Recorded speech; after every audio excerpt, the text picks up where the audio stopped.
Good day, everybody, and welcome back. Welcome back again. It is a beautiful day, and we're just here to do the Lord's work, continuing in learning, continuing in growing within the Word.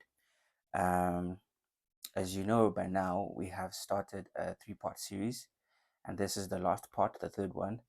And today we're going to be talking about fear. Reason being, I believe understanding what fear is and what it does can help us in this journey called life. It helps us understand some of the mishaps that happen within our lives, or even some of the things that we believe should be going our way, but they're not really going as we have intended them to do so. So, without wasting any time, we're just going to go straight into it. So, the reading passage that we're going to be working with is Job chapter 3, verse 25, and extra reading passages are going to be Isaiah 41 verse 10, 2 Timothy verse 1, chapter 1 verse 7, and Psalms 56 verse 3, Proverbs 3 verse 25 to 26, and 1 Peter 5 and verse 8. So before we read, I'm just going to give a definition that I found that is interesting and more aligns with what we're trying to uh, complete or accomplish today. So, the definition I found for fear is an anxious feeling about something that might happen. So, with that definition, what we understand is a feeling, like an anxious feeling of something that might happen. So, key to note is that this thing that uh, you are anticipating has not yet happened, has not been guaranteed to happen. It is just a feeling, an anxiety that you have that it might happen. Understand? So, with that, let's just quickly get into our reading passage that we're going to be working with it, which is Job 3, verse 25, and it reads as follows: For the thing that I fear comes upon me, and what I dread befalls me. Amen. So this is Job lamenting about his life. He's talking about having a fear realized within his life. The thing that he had the greatest fear for, the thing that he felt would destroy him if it would happen, actually now happening within his life. So, looking at Job's life and what he is lamenting about, we can easily draw similarities to most of our lives and everything, because as we can see, Job had been plagued by fear of losing his family, mainly his children, right? And we also find ourselves having the same or similar fear within our lives. It may vary from person to person, but the core thing is most of us find ourselves having fear and having it plague us from time to time. So today what we want to discuss is the importance of not allowing fear to rule over you, or not allowing fear to persist or have a grip on your life. Sorry, have a grip on your life, because it can have dire and serious consequences that will present themselves in manners in which you might not even anticipate, you understand, or you pay an oblivious eye to. So, to kickstart, we're going to look at the channels in which fear walks in, or rather, it takes root in. Right. So, doing research, I found that fear normally moves, or rather, takes two channels that it walks in. Right. Rather, the devil takes advantage in those two parts, if I can call it. So the first one being how fear rules over you and dictates the decisions you make. You understand? So what happens is fear takes control of you. Fear intoxicates you. Fear dictates the movements or the ideas or the decisions you make. Why? Because you're trying to mitigate a situation to prevent the feared or the uh, uh, uh, rather the feared outcome that you have from actually being realized. So it's now dictating the movements and everything that you make, right? And the problem with this now, because it's moving in this particular channel, it's dictating your movements and everything, the devil will take advantage of that, right?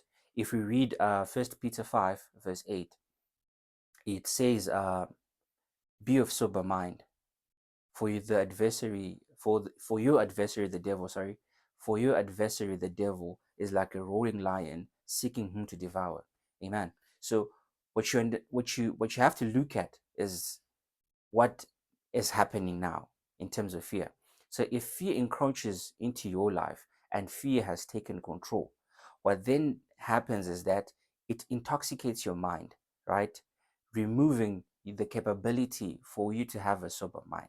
So now your mind has now been clouded and you cannot make clear cut decisions, or what you would normally do in a situation, you're not doing it anymore. You're not doing the opposite. Why? Because fear has now taken control and it is now the main thing on your mind that is taking charge and controlling each and everything that you do. You understand? I can give a basic example. Let's say there's a path that you take to and from, maybe say, work on a daily basis. And this is the shortest route and it saves you, be it money, be it fuel. You understand? Why? Because it is the shortest route. But if someone tells you that someone has hijacked on that particular path, you're going to end up taking the longer route, right? Why you're taking the longer route? Because you have a fear that something might happen to you on that particular path. It doesn't matter how many years you have been walking in that path, I mean, taking that path, right? But the fact that you have heard that something bad has happened, you now have that anticipation that something bad could happen to you if you continue on that path. So now you're taking a longer route, avoiding that path. Why? Because you're scared of what could happen, right? And that particular route that you take, you do not also have any guarantees that it's going to be a safer route or anything. But because there's a present danger that you have heard of, that you're not trying to avoid on that particular path, you're not sacrificing more hours on the road, more money you're spending on that particular path. Why? Because fear has taken root. You understand? So that's what fear does. It takes you into territories that you would never on your own understand take. That's one. And secondly, which is more detrimental, they can take you off the path that God has actually set before you. You understand? Instead of you now following the path that God has set before you, at times you end up taking the wrong paths. Why? Because the devil has now taken advantage of it. Because remember the passage in 1 Peter 5, it says, is like a roaring lion seeking whom to devour. You understand? So if fear presents itself in your life and you allow it to take control in everything, the devil now takes advantage of that and he takes you and leads you away from the path of righteousness and takes you to the path of destruction, away from God. Hence the devouring part. You understand? So it is very uh, important for us to guard ourselves, to guard our minds and our hearts from this idea of fear, because fear will definitely destroy our lives. Why? Because for starters, it will lead us away from the path of righteousness, right? And secondly, the way fear may present itself in our lives and the devil, how he may take advantage of it, is when it gives the devil himself an opening into our lives. You understand? When we read Isaiah 54, verse 17, it says, no weapon formed against you shall prosper. Amen. So we need to look at the first part where it says, no weapon formed against you. And in other translations, it also says, no weapon fashioned against you. You understand? This is the key part that we need to look at. When it says no weapon fashioned against you, you understand? What you need to understand is that this is a weapon that has been specifically and personally and uniquely made for an individual. You understand? That weapon, when it's created to work against me, it's not going to work against the next person. Why? Because this weapon has been fashioned, meticulously created to destroy and bring ruin only to me. Why is that so? Because there is vital information that has been taken into consideration when making this weapon. You understand? So when fear comes into your life, right, it gives the devil an opening to enter into your life now, and he now has free uh, reign, if I can call it, to look into your life and see exactly where he can, you know, take root, or what he can use to actually work against you. You understand? I can give yet another example. Let's say you want to uh, construct, or rather build, a car engine from the ground up, right? You need vital information to actually make that car engine. You understand? You need to know the particular parts required, the correct size of bolts and nuts. Understand? You need to know the correct timing of the crankshaft, whatever. You understand? It is not just putting things together and having it work. No, you have to have meticulous information for that thing to actually work. If you miss, for example, if you miss the correct timing on that particular engine, when you try to start it, it's not gonna, the ignition, it's not gonna start. Understand why? Because the timing is off. So these are informations that you need. You understand? The correct information, the correct application of that said information that you have. You understand? Because if you miss one thing, that thing is not going to work. So it works the same way with the devil now. When he's using fear, when it has encroached into your life, he takes now the time through that fear that has created an opening to enter now into your life and have a look see and find exactly what he can use. You understand? To to create that said weapon against you. You understand? Remember the passage we read when Job is now saying, the thing that I fear the most, you understand, has happened to me. The one thing that I dread has befall me. If we go into Job again, chapter 1, if you read verse 5, it speaks of how Job was making sacrifices on behalf of his children. Because in that passage, he was saying, for they might have cursed God and sinned against him within their hearts. You understand? So, what we're having here as a father who's making sacrifices on behalf of his children in case they have sinned. Not that they have sinned, but just in case they might have sinned. You understand? So, within him, there's an anxiety or feeling of fear or anxiety towards his children potentially sinning against God. They haven't sinned, you understand? But there's a potential possibility that they might have, you understand? So now Job is trying to mitigate that potential situation, you understand, that might have arose. It hasn't happened. He has no evidence of it happening, but he's just making precautions if it might have happened. You understand? So when we now take into consideration the definition of fear, where it speaks of a potential situation happening, this falls exactly in line with Job, who's trying to mitigate a situation that could have happened. There's no evidence that it has happened, but it might have happened. You understand? So when now God says to the devil, everything about Job I have placed in your hands. You understand? The devil does not quickly attack what's his Job's health. You understand? He doesn't quickly go and attack his health. No, he waits. He first attacks him with where his greatest weakness is, and that is fear of losing his children. So what happens now is he loses his children. A message comes to him and says, the roof fell and all your children are dead. You understand? And when that happens now, we hear him now in chapter 3 lamenting, saying, what I feared has happened to me. What I dread has befalls me, sorry. You understand? So now the devil looked and saw, you understand, that this man fears losing his children. And when that happened now, he came through and he took away his children. That was now him using that specific weapon, you understand, supported by the information that he got through the fear that had encroached and made an opening in Job's life.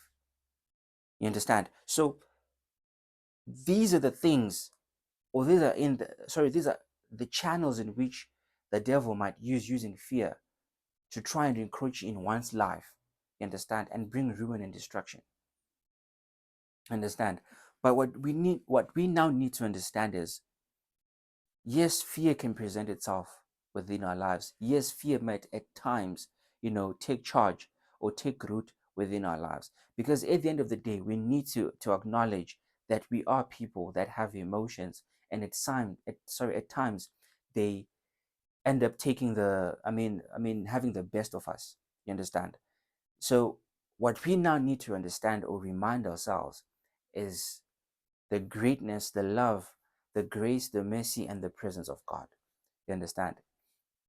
We read Isaiah 41, verse 10, and this particular passage, it is reminding us that God is with us. You understand? The passage says, do not fear, for I am with you. You understand? Do not fear, for God is with you.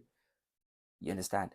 It is crucial for us to understand, because when God is saying that He is with us, what He is saying is He does not care what we are going through. He does not care what the current situation within our lives is. Understand? The key thing that we need to hold on to is that He is with us. For when He is with us, the Bible continues, who can be against us? You understand? Because what you need to understand is, in your times of sorrow, it's not to say God is going to come and give you a solution to try and mitigate that solution at all times. At times, He's there to give the solution, yes, but at times, He's there to give you the comfort that you need. You understand? Because what you need to understand is, yes, a solution is good, but at times, the solution can present itself and deal with the solution, the problem that you're going through, right? But that residual feeling remains within you to say, yes, I have made it through that situation, but what if it happens again? You understand? But when you have God's comfort now, it's a different situation, because when God's comfort comes into your life, it doesn't say what if it happens again. It says to you, no matter what happens, I am protected, I am sheltered, I am guided by the Lord. You understand?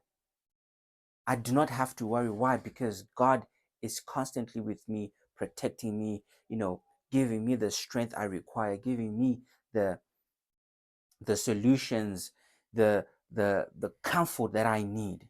You understand? So we need to understand this and hold on to it, because it is crucial for us in making it within our lives. Secondly, it is Psalms 56 verse 3, where it is encouraging us to put our trust in God. You understand? Put your trust in God. This is vital. It is very important. It is very crucial. Why is it important and crucial? Because when you put your trust in God, what you are saying in that particular moment is that, yes, my challenge is big, but my God is bigger. You understand? Yes, my challenge has taken root in my life, but the one who controls my life is God. You understand? So putting your trust in God, also you are acknowledging that God is not blind to your situation. You understand? The Bible does say it when it says, God's ears are not further from us that He cannot hear us, nor are His arms shortened that He cannot reach us. You understand? So these are important things for us to understand. Why? Because if God can hear you, if God can reach you, then it means He can change your situation. He can give you the comfort you need. You understand? Because there's no greater blessing a man can have than having a God that can hear him. Because if God can hear you, then that means He can actually answer you. You understand? So these are things that we need to understand. And then we look into Second Timothy, uh, verse 1, chapter 1, verse 7, where it illuminates us to the truth that God did not give us the spirit of fear. You understand? That is one thing that we have to always hold on to and remember at every given time. God did not give us the spirit of fear. So when you find yourself, permeating in fear or being plagued by the concept of fear itself, you need to remember that it's not coming from God.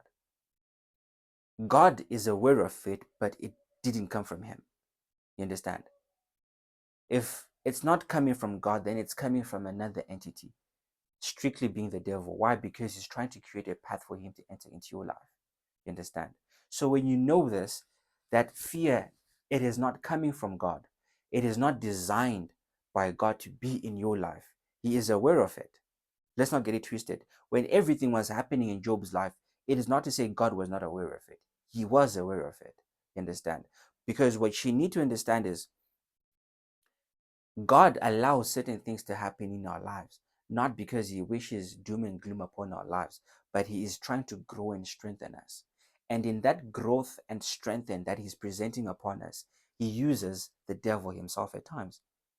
He literally allowed the devil to do whatever he wanted with Job. Why? Because in he wanted to unveil what was in Job's heart. That's number one. And secondly, he was strengthening Job. You understand? Because even Job himself, he says it towards the end. He says God is the one who gives and God is the one who takes. You understand? So when you have that idea now and that knowledge, you are growing in stature. You are growing in your spiritual knowledge and understanding of who God is. Because at the end of the day, no one is entitled to anything. Everything and anything comes from God. You understand? So if he has the power to give, he has the power to take. You understand? So when you have that uh, core knowledge or core understanding, you have an idea now or an understanding of gratitude within your heart to say, look, what I have came from God, and at any time he can take it. So while I have it, let me give thanks and praise to him for what I have. You understand? And there is nothing that God honors more or loves more than a grateful heart. You understand? So when you have that grateful heart now, you're opening channels and doors for even more blessings. You understand? So that is the secrets now that lie within the spiritual realm. Amen. So going back to what we're talking about, God did not give us a spirit of fear. So when you have it, dismiss it there and there to understand that no, no, no, no, no. This is not coming from my Father. This is not coming from my God, because God did not give me a spirit of fear. Amen. So as we now conclude, because this has been a three-part series that we have been dealing with, what are we trying to achieve? What are we trying to say? You understand? Because remember, to begin with, we were talking about your story is not yet done. Why? Because it's still alive. Secondly, we're talking about attaining spiritual knowledge. And now we're talking about fear. These are crucial things that we need to look at as we're heading into 2026. Or rather, as we are now, because already we have embarked into 2026.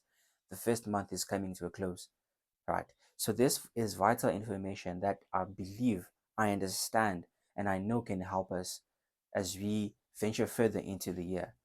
Why? Because when you have that knowledge to say, I am here alive at this particular moment, some could have wished to be here, would have loved to be here at this particular moment, but they were not able to do so, right?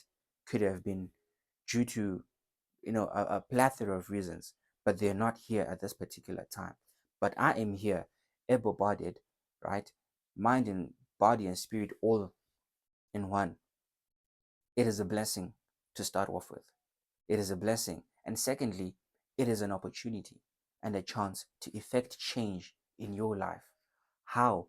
By attaining now more spiritual knowledge and understanding of how God works within the spiritual realm and how you can affect change within your life, attaining power, strength, and general ability from God, right? To draw from the spiritual plane to effect change on the physical plane. You understand? Also, by not allowing fear to rule over your life and make decisions on your behalf, giving the devil an opportunity to come and cause havoc within your life. Amen. So, in a nutshell, that's what we are trying to achieve, because we're trying to encourage each other that yes, 2025, sorry, could have been easy, could have been hard. It's different from person to person. But as we go into 2026, 2026 is going to have its own challenges. You understand? Some are going to be greater, some are going to be easy. It just, again, varies from person to person, challenge from challenge, right? But the core thing that is going to differentiate uh, us from making it progressing or allowing these things, the challenges that is, to affect us on a negative side, it is going to be on our mindset. You understand? And where our focus is, right? So if you focus on God and your mindset is not easily drawn to negative thoughts or fear enticed or fueled uh, ideas, you have a better chance. You have a greater chance to actually make it. Why? Because you are moving in a path led by God, backed by the information that you have drawn from the spiritual realm, rather from the Bible itself. You understand? Effecting change in the spiritual realm.